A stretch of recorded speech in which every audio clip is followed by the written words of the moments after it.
નમસ્કાર તાલીમાર્થી મિત્રો, ES with PS ચેનલમાં હું પ્રકાશ સોનારા ફરી એકવાર આપ સૌનું હાર્દિક સ્વાગત કરું છું.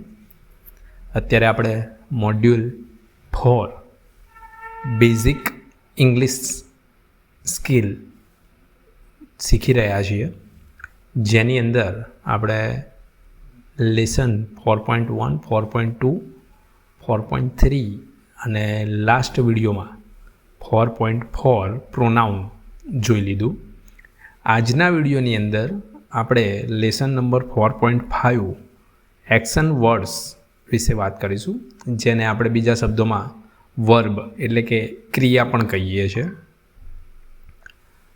હવે આ લેસનની અંદર કે એક્શન વર્ડ્સ કોને કહીશું અને આ જે એક્શન વર્ડ્સ છે જેને આપણે વર્બ ગુજરાતીમાં કહું તો ક્રિયા તરીકે પણ આપણે જાણીએ છીએ, અને એનો ઇંગ્લિશની અંદર ઇંગ્લિશ લેંગ્વેજની અંદર શું એસેન્શિયલ રોલ છે એના વિશે વાત કરીશું. તો સૌ પ્રથમ વાત કરીએ, what are action words, defining verbs. એટલે કે વર્બ એટલે કે ક્રિયા શું છે? તો verb are the engine of every sentence expressing actions, occurrence or state of being. એટલે કે ક્રિયા કોને કહેવાય? તો ભાઈ કંઈક આપણે કાર્ય કર્યું, કંઈક થયું અથવા કંઈક હોવું, એને આપણે જનરલી ક્રિયા તરીકે યુઝ કરીએ છીએ. અને એના પરથી આપણને ખબર પડે કે ભાઈ vote the subject is doing or what is happening, કે કરતાં શું કરી રહ્યો છે અથવા શું થઈ રહ્યું છે. એના ત્રણ જનરલી સ્ટેટ હોય છે. પહેલું છે એક્શન્સ, એટલે કે ફોર એક્ઝામ્પલ રન, જમ્પ, એટલે કે દોડવું, કૂદવું, ગાવું, લખવું, આ બધા એક્શન્સ એટલે કે કાર્યો છે. અને આ જનરલી ફિઝિકલ ઓર મેન્ટલ એટલે કે શારીરિક અથવા માનસિક એક્શન્સ આપણે કહી શકીએ. વિચારવું ફોર એક્ઝામ્પલ. અકરનેસ, કોઈ ઘટના ઘટવી અથવા કંઈક થવું. For example become, happen, grow. એટલે કે ઇવેન્ટ જે ટાઈમ પ્રમાણે થયા કરતા હોય, કે ભાઈ become the first president of India. What happen, તો આ હેપન એટલે થવું, ગ્રો ફાસ્ટ, ઝડપી વિકાસ થવો. એટલે કે અકરનેસ જે થઈ રહ્યું છે તે, એ પણ એક પ્રકારની ક્રિયા જ છે, એટલે કે વર્બ જ છે.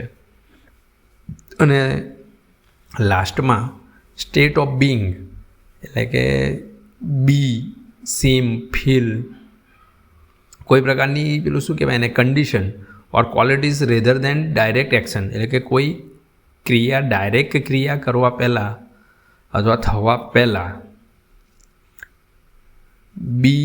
બી, સીમ, ફીલ. આઈ એમ ફિલિંગ વેરી હંગ્રી, ભાઈ મને બહુ જબરજસ્ત ભૂખ લાગી છે.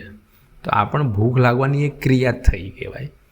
એટલે ઇન શોર્ટ જો કહીએ તો એક્શન વર્ડ્સ 3 કેટેગરીમાં આપણે એને ડિવાઈડ કરી શકીએ. એક પોતે એક્શન્સ એટલે કે જે ફિઝિકલ અથવા મેન્ટલ એક્શન્સ હોય તે.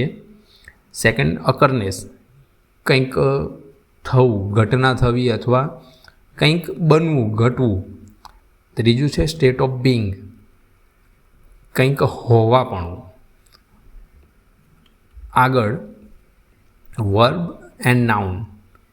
વર્બ અને નાઉન એટલે કે ક્રિયા અને નામ બંને એકસાથે સંયુક્તપણે હાથમાં હાથ મિલાવીને ચાલવાવાળા શું કહેવાય એને, અંગ્રેજીના મૂળભૂત તત્વો છે, જે કમ્પ્લેટ એક થોટ્સ અથવા એક વાક્ય બનાવે. નામ છે એ ક્રિયા કરશે અને ક્રિયા એ વર્ણન કરશે કે ભાઈ નામે શું કર્યું. ફોર એક્ઝામ્પલ કે ભાઈ હું તમને ES ભણાવું છું, તો અહીંયા કરતા કોણ છે કે ભાઈ હું છું. કરું છું શું? તો કે તમને ES ભણાવું છું.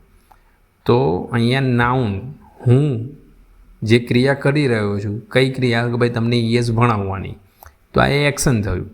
અને મારી ક્રિયા જે છે કે ભાઈ હું ES ભણાવું છું, તો કોણ ભણાવે છે? તો કે ભાઈ પ્રકાશ સોનારા. તો પ્રકાશ સોનારા એટલે કે સબ્જેક્ટ. એનું ઉદાહરણ જોઈએ. અહીંયા પિક્ચરમાં તમે જોઈ રહ્યા છો, એક છોકરી બુક વાંચી રહી છે.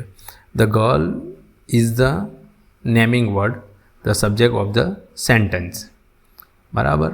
અને ધ વર્બ એક્શન શું છે એનું કે ભાઈ વાંચવું. સી પરફોર્મ, શું પરફોર્મ કરી રહી છે કે વાંચવાનું.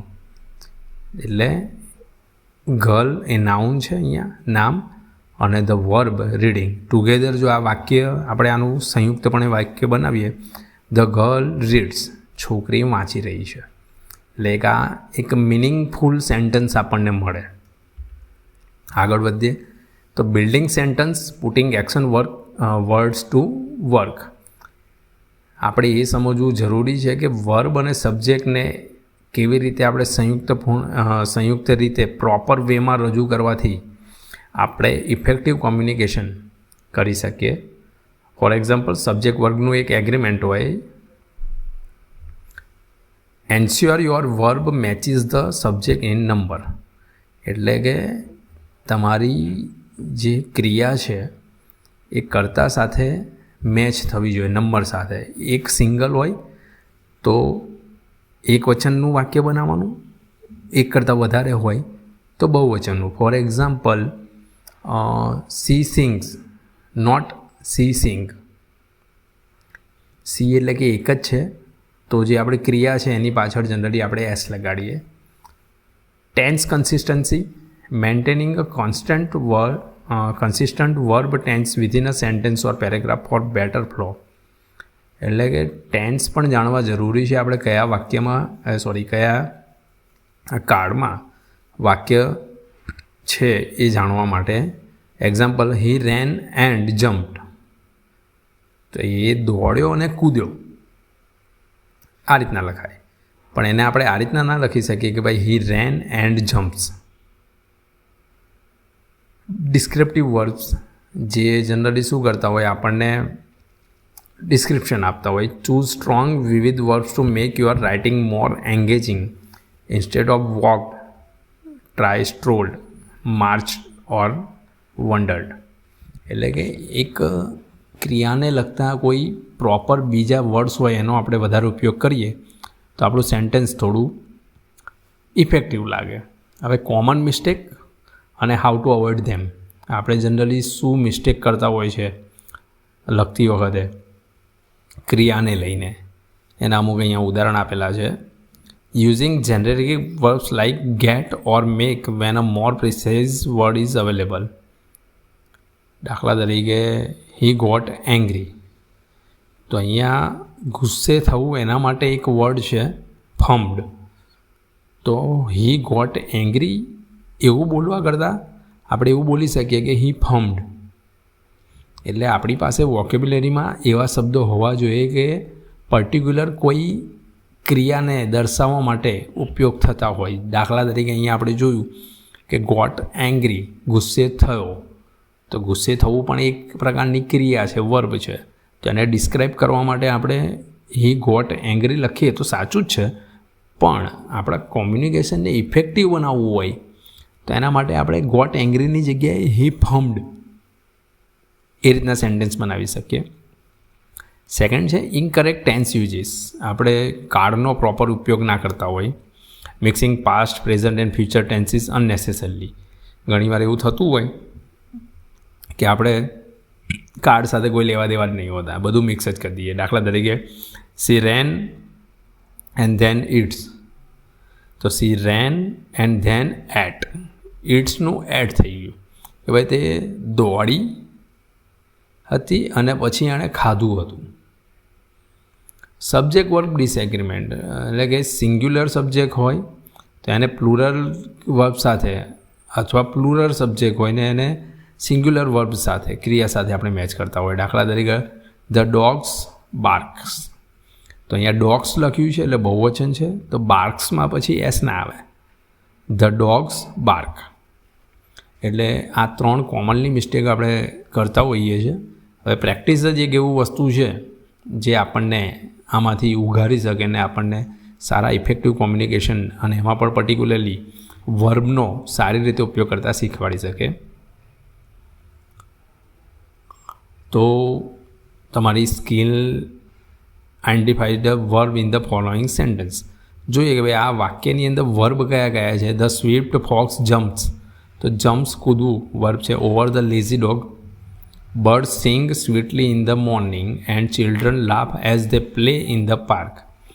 તો સિંગ ગાવું ક્રિયા થઈ, ચિલ્ડ્રન લાફ લાફ પણ ક્રિયા થયું, પ્લે ક્રિયા થયું. ધ સન શાઇન્સ બ્રાઇટલી, સૂર્ય ચમકે છે તો ચમકવું પણ ક્રિયા છે. And flower Bloom in vibrant colour, કે ભાઈ જે ફૂલો છે એ વાઇબ્રન્ટ કલરની અંદર ખીલે છે તો ખીલવું, બ્લૂમ થવું એ પણ એક ક્રિયા થઈ. સિમિલરલી તમે આ રીતના પ્રેક્ટિસ કરી શકો. એના માટે રાઇટિંગ વર્કશોપ તમે કરી શકો કે ભાઈ કેવી રીતે વાક્ય લખાય. For example choose a noun, એક નામ લો, દાખલા તરીકે કૂતરો, બિલાડી, સ્ટુડન્ટ, ટીચર, એન્જિનિયર વગેરે. ક્રિયા શોધો કોઈ કે ભાઈ think of an action that noun perform, કે ભાઈ કૂતરો શું કરી શકે તો ભસી શકે, કરડી શકે, દોડી શકે, કૂદી શકે. સ્ટુડન્ટ શું કરી શકે ભાઈ લખી શકે, વાંચી શકે, એક્ઝામ આપી શકે. ડિટેલ એડ કરો, એમાં એડવર્બ અથવા એડજેક્ટિવ્સ તમે લગાવી શકો. For example the curious cat pounces silently, કે ભાઈ એક બિલાડી એકદમ સાતીર કદમોથી ચાલી રહી હતી. તો આજના લેસનમાં આપણે શું શીખ્યા કે જે ક્રિયા છે the verb are indispensable for clear engaging communication. Mastering them elevate your writing and speaking. એટલે કે વર્બ એટલે કે ક્રિયા જે છે એ ક્લિયર અને અસરકારક કોમ્યુનિકેશન માટેના મુખ્ય તત્વ છે અને એના પર આપણે પ્રભુત્વ મેળવીને આપણી રાઇટિંગ અને સ્પીકિંગ સ્કિલને એન્હેન્સ કરી શકીએ છીએ, એલિવેટ કરી શકીએ છીએ. તો આજના લેસનમાં આપણે શીખ્યા એક્શન વર્ડ્સ જેને આપણે વર્બ્સ કહીએ. The core of any sentence, કોઈ પણ સેન્ટેન્સ હોય એમાં ક્રિયા હોય અથવા એક્સપ્રેસિંગ એક્શન્સ હોય અથવા અકરનેસ હોય ઓર સ્ટેટ ઓફ બિંગ ના હોવું પણ હોઈ શકે. વર્બ નાઉનનું કનેક્શન જોયું. નાઉન જે પરફોર્મ કરે એને વર્બ કહીશું અને વર્બ જે ડિસ્ક્રાઇબ કરીએ એને આપણે નાઉન કહીશું. વાક્યો કેવી રીતના બનાવવા? Sentence construction, use correct agreement, consistent tense and descriptive verbs. આ ત્રણનો ઉપયોગ કરીને સારામાં સારું વાક્ય બનાવી શકાય. અવોઇડ કોમન મિસ્ટેક, કઈ બી પ્રિસાઇઝ, મેન્ટેન ટેન્સ, ચોક્કસ રહો, યોગ્ય કાળનો ઉપયોગ કરો અને કરતા ક્રિયાને જાળવી રાખો. આની જો રેગ્યુલર પ્રેક્ટિસ કરશો તો ડેઇલી રૂટીનમાં આપણે ઘણી ક્રિયાઓ કરતા હોય અને કરતા પણ આપણી પાસે ઘણા હોય છે ડેઇલી રૂટીનમાં અને ક્રિયા પણ ઘણી હોય છે. તો રોજ પ્રેક્ટિસ કરીશું તો આપણને એક્શન વર્ડ્સ વિશે વધારે ખબર પડશે. તો ફરી પાછા મળીશું નેક્સ્ટ લેસનમાં. ત્યાં સુધી આવજો.